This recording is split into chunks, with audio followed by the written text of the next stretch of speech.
அனைவருக்கும் இனிய புத்தாண்டு நல்வாழ்த்துக்கள். ஹாப்பி நியூ இயர் எல்லாருக்கும். இந்த 2025ஆம் ஆண்டு எல்லாருக்குமே மகிழ்ச்சியும் சந்தோஷமும் நிறைஞ்சு இருக்கணும்னு நான் வேண்டிக்கிறேன் கடவுள்கிட்டக்க. நேத்திக்கு ஷார்ட்ஸ்லேயே நான் சொல்லியிருப்பேன், இந்த 1 pot புளியோதரை ரெசிபி நான் எப்படி பண்ணேங்கிறத உங்கள் எல்லாருடைய ஷேர் பண்ணுறேன்ட்டு. ஸோ அதனுடைய எஃபர்ட் தான் இந்த வீடியோ. இந்த வீடியோவை நீங்கள் கடைசி வரைக்கும் பாருங்கள். பிடிச்சிருந்தா லைக் பண்ணுறதுக்கு, அதுக்கப்புறம் என்னை சப்ஸ்கிரைப் பண்ணுறதுக்கு கன்சிடர் பண்ணுங்கள். ஸோ இந்த 1 pot ரெசிபி பார்த்தீங்க அப்படின்னா நான் ரொம்ப நாளாக பண்ணிகிட்ருந்தேன். லாஸ்ட் இயரும் நான் பண்ணேன். இந்த வருஷம் சரி ஓகே உங்கள் எல்லாருக்கூடயே ஷேர் பண்ணலாமே அப்படின்ட்டு தான்.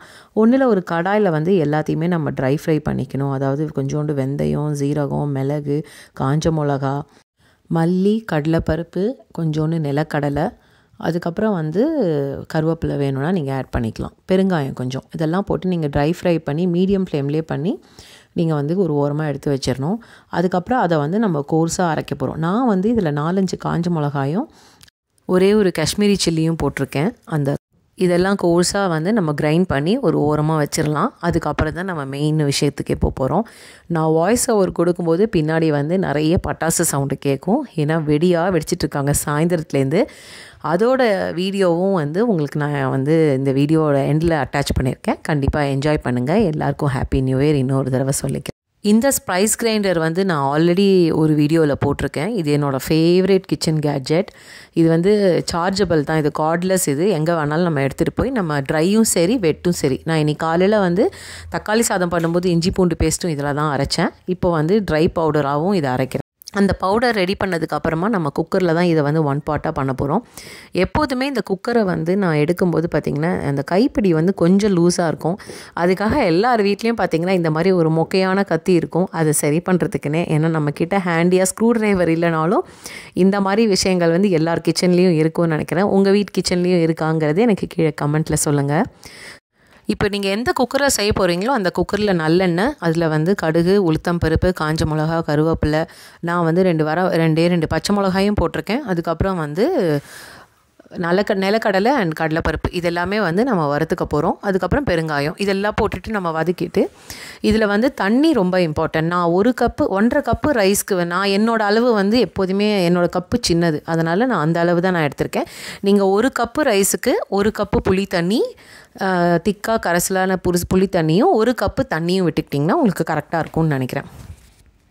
எப்போதுமே மெஷர்மெண்ட்ஸ் நீங்கள் எந்த கப்பில் எடுக்கிறீங்களோ அதே கப்பில் தான் எல்லா மெஷர்மெண்ட்டும் இருக்கணும். அதுதான் யூஸ்வலான ஒரு விஷயம். அது எல்லாருக்கும் உங்களுக்கு எல்லாம் தெரிஞ்சிருக்கும்னு நினைக்கிறேன்.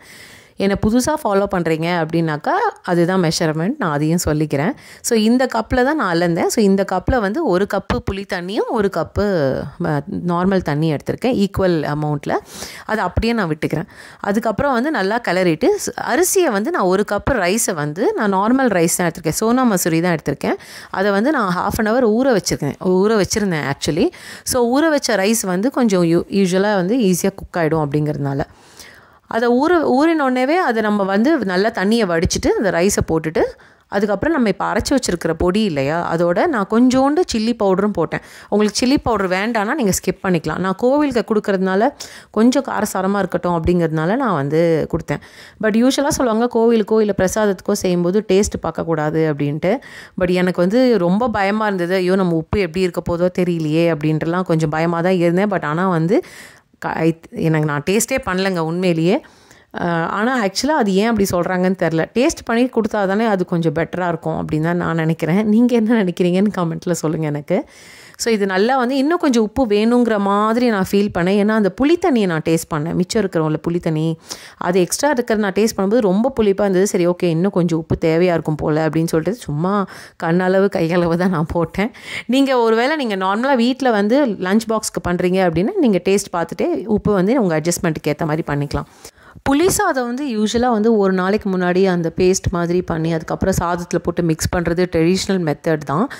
இப்போ எங்கேயாவது பெரிய கேங்காக நீங்கள் எங்கேயாவது பிக்னிக் மாதிரி போகிறீங்க, டக்குன்னு அன்றைக்கி உங்களுக்கு ரெசிபி வேணும் அப்படின்னா நீங்கள் இந்த மெத்தடில் ட்ரை பண்ணி அது கொஞ்சம் எல்லாருக்கூட ஷேர் பண்ணிங்கன்னா நல்லாவும் இருக்கும், ரொம்ப டேஸ்ட்டாகவும் இருக்கும். நீங்கள் ட்ரை பண்ணிவிட்டு கண்டிப்பாக எனக்கு கமெண்ட்டில் சொல்லுங்கள். யூஸ்வலாக நான் லஞ்ச் பாக்ஸ்க்கு இது பண்ண மாட்டேன். ஏன்னா என் பசங்க இன்னும் அந்த அளவுக்கு பெரியவங்களால் ஒருவேளை உங்களுக்கு கொஞ்சம் புளி சாதம் சாப்பிட்ற மாதிரி ஒரு ஏஜ் குரூப்பில் இருந்தாங்க அப்படின்னாக்கா இது கண்டிப்பாக உங்களுக்கு காலையில் ஒரே குக்கரில் வேலை முடிஞ்சிடும், ஈஸியும் கூட. அவ்வளோதாங்க. 3 விசில் வந்தோடனே நீங்கள் அதை எடுத்து பாருங்களேன், இதுக்கு தண்ணி ஜாஸ்தி ஆகிடுச்சுன்னா ஆக்சுவலி நல்லா இருக்காது. 1:2 கப்பில் நீங்கள் அதே மெஷர்மெண்ட்டில் வச்சிங்க அப்படின்னாக்கா அந்த சாதம் கூட குழையாமல் அட் த சேம் டைம் அது வெந்தும் கூட ரொம்ப நல்லாவும் இருக்கும். நான் இது கூட வந்து கொண்டக்கடலையும் நான் வந்து செஞ்சுருந்தேன் கோவிலுக்கு. ஸோ அதனால் கொண்டக்கடலையும் தேங்காய் தாளிப்பு போட்டு நான் வந்து கோவிலுக்கு எடுத்துகிட்டு போய் கொடுத்துட்டேன். இதே கலரில் தாங்க அந்த பிரியாணியும் இருந்துச்சு. சரி, நான் நினச்சேன் அந்த புளியோதரை அந்த ஷார்ட்ஸில் நான் போட்டிருப்பேன் பாருங்கள், அதே மாதிரி புளியோதரைன்னு நினச்சிட்டு டேஸ்ட் பண்ணால் இன்னும் புளி சாதம் இதுவே வரலையே அப்படின்னு பார்த்தா அது கடைசியில் வெஜிடபிள்ஸ்லாம் இருந்து வெஜிடபிள் பிரியாணின்னு நினச்சிக்கிட்டேன். அப்புறம் வந்து வடை வந்து நான் ஆக்சுவலாக வீட்டில் தான் போட்டேன். அது ஜஸ்ட்டு ஒரு 1/2 hour தான், ரொம்ப லாஸ்ட் மொமெண்ட்டில் தான் நான் போட்டேன். எப்போதுமே நான் சொல்லுவேன்ல, புளியோதரை, தயிர் சாதம் இந்த மாதிரி விஷயங்கள்லாம் வந்து ஹனுமார் ஜெயந்திக்கு பண்ணுவேன். தயிர் சாதம் நான் பண்ணலை, ஏன்னா கோல்டு சீசனுங்கிறதுனால இங்கே ரொம்பவே கோல்டு, அதனால் நான் வந்து தயிர் சாதம் பண்ணலை. பட் வடை பண்ணணும்னு தோணுச்சு. டக்குன்னு ஒரு 5 மணிக்கு ஊற வச்சுட்டு நான் வடைக்கு அரைச்சி நான் பண்ணிட்டேன்.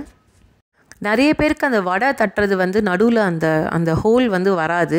அது ஏன்னு எனக்கு தெரியாது. ஆனால் எனக்கும் அது இன்ன வரைக்கும் வராது. பட் ஆனால் என்னோடய வடை பார்த்திங்கன்னா எப்போதுமே ரொம்ப ரொம்ப சின்னதாக தான் நான் போடுவேன்.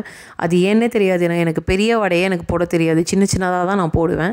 இன்ஸ்டன்ட் பாட் இருக்கிறதுனால ரொம்ப ரொம்ப வேலை ஈஸியாக இருக்குங்க. ஏன்னா இன்ஸ்டன்ட் பாட்டில் நான் சுண்டலை வேக வச்சுட்டேன். அதாவது இந்த கருப்பு கொண்டக்கடலையே இன்ஸ்டன்ட் பாட்லேயே வந்து ப்ரெஷர் குக் பண்ணிட்டேன். அதனால் எனக்கு ரொம்ப ஈஸியாக போச்சு.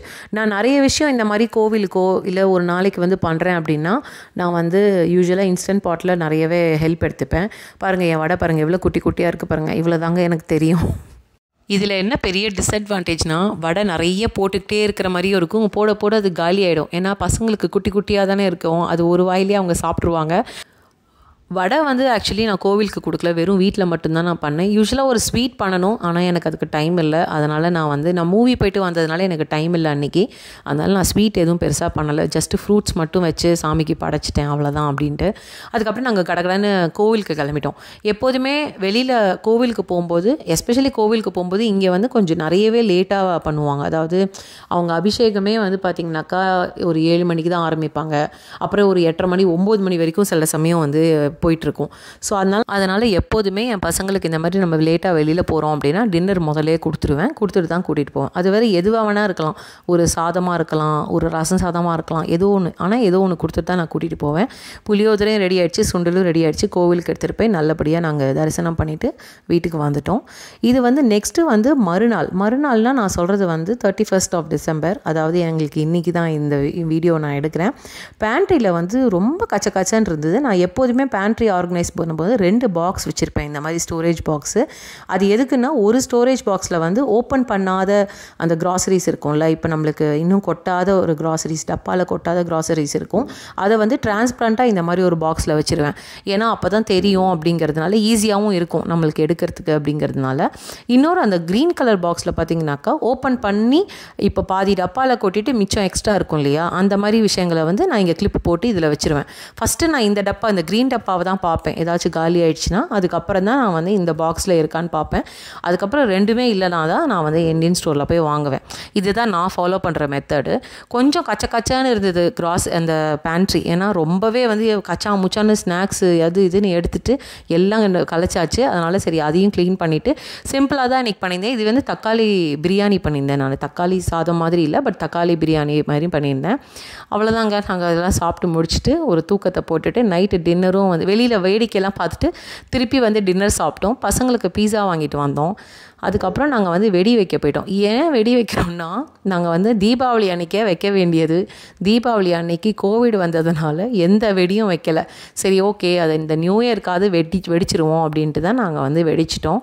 நாங்கள் ரொம்ப ஹெசிடெண்ட்டாக இருந்தவங்க. இந்த புஸ்வானெல்லாம் வைக்கிறதுக்கு சவுண்டு வருமா என்னன்னு தெரியல, எல்லோரும் வான வேடிக்கை மாதிரி தானே வைக்கிறாங்க அப்படின்லாம் ரொம்ப யோசித்தோம். பட் 4 புஸ்வானை தான் இருந்தது. சரி அதை போய் வச்சிடலாம் அப்படின்ட்டு தான் அதை வச்சுட்டோம். கடைசியில் பார்த்தா எங்கள் ஆப்போசிட்டில் இருக்கிறவங்க அந்த நெய்பர் வந்து கையிலே ஒரு இது மாதிரி வைக்கிறாங்கங்க. நான் அதை கேப்சர் பண்ணியிருக்கேன், நீங்கள் வேணால் பாருங்களேன். கையில் ஒரு பென்சில் வெடி மாதிரி இருக்குது, அது நேராக போய் மேலே வெடிக்குது. அப்புறம் இந்த பாப்பிட் அப் அப்படின்னு சொல்லி அந்த வெங்காய வெடி மாதிரி நம்ம ஊரில் சொல்லுவாங்கள்ல, அதை வந்து என் பசங்க டொப்புன்னு போட்டு வெடிச்சிட்டு இருந்தாங்க. இதெல்லாம் இப்போ தெரியாது, காலையில் க்ளீன் பண்ணும்போது தான் தெரியும்னு நினச்சிக்கிட்டேன். ஸோ இதாங்க அந்த வெடிங்க பாருங்களேன். கையில் வச்சு கையிலேருந்து அந்த ஷூட் பண்ணுற மாதிரி இருக்குது, கையிலேருந்து மேலே போய் வெடிக்குது. ரொம்ப ஆச்சரியமாக இருந்தது. எல்லாருக்கும் இனிய புத்தாண்டு வாழ்த்துக்கள் அகெயின். ரொம்ப சேஃபாக இருங்க, ஹாப்பியாக இருங்க, ஹெல்த்தை பத்திரமா பார்த்துக்கோங்க, வாழ விடுங்க, எல்லாரையும் அன்பால் நேசிப்போம். எல்லாருக்கும் அன்பை மட்டும் கொடுப்போம், அன்பை மட்டும் பெறுவோம். வாழ்க வளமுடன். Take care. பாய்.